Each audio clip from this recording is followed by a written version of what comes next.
چلزینې د کندهار په داسې یو ځای کې موقعیت لري چې لاندې ښار ترې ټول ښکاري، نو ان تر ډېر لوړو ساحو پورې داسې هم دي چې ځینې هغه ولسوالۍ چې له کندهار ښار سره نږدې دي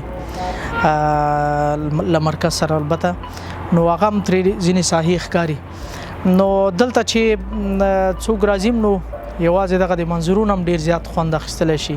او دلته د حقاقۍ هغه ته راځو چې دا پوهېدل ورباندې به ډېر داسې سختي، خو ځکه دغه وخت کې نو بیا په تیږو کې ویستل شوي دي او هغه کومه وسیله چې ده د هغې له طریقه بس دغه لیکل شوي دي. نو دا ټول دا چې تاسې ګورئ یو تاریخ دی او د هماغه وخت پاتې شوي دي. چلزینه یا څلوېښت زینې د کندهار د یادګارونو څخه دي چې د کندهار ولایت لویدیځې خوا قیتول سرپوزه د غره پر سر موقعیت لري.